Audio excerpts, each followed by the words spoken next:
Wale watu rais wangepata shida ni hii akina Ichung'wa kama angekuja hapa, kwa sababu ni wasaliti wa jamii yetu na ni watu ambaye wametukana jamii, ati wanasema sisi ni wakabila na hao ni Wakikuyu.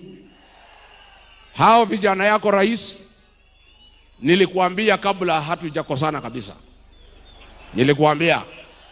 nikakwambia hao vijana utembea na hawa watakuweka kwa shimo. Hawa akina Ichung'wa nilikuambia wataweka kwa shimo. Mimi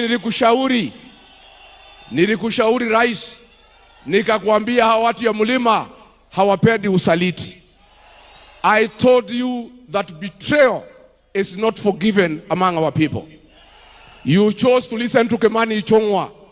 Sasa hii jamii imekukataa, na nilikuwa nimekuambia. Sasa huyu Ichung'wa alikuambia atirigijia atasaulika baada ya wiki 2. Sasa ni miaka ngapi? Mr. President, na kuomba ndugu yangu, you are my brother, I want to request you, tafadhali tafuta amani na hii jamii. Create peace with this community. Tafuta urafiki na hii jamii. Usisikize hii watoto wanakuweka kwa shimo.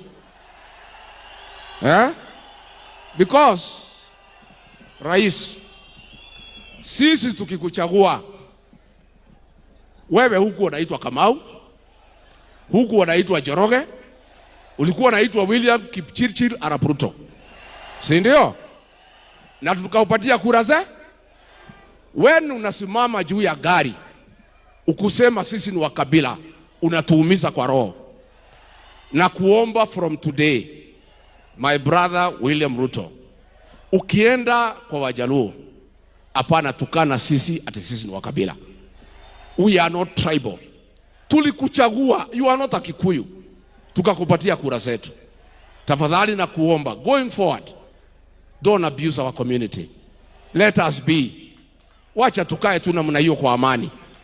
Hata kama hutaki sisi, don't abuse us, because tukikuchagua you are not one of us. But we loved you, we supported you, and we can work with you. But hawa watoto wanatembea na hawa. Naam, jambo na karibu katika Politics Today. Ni wako mchambuzi bwana Juice Poi.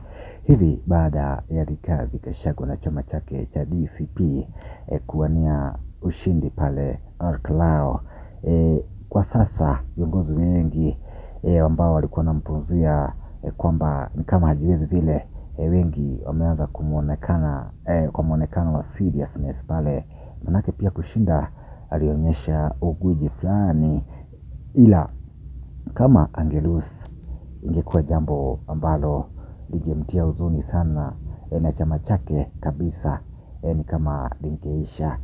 Kwa maoni wangu, wengi wanasema kwamba if not by God, hivi hatungeongea hivi, manake ni kweli Mungu pia na maombi ilisaidia sana uchaguzi huo.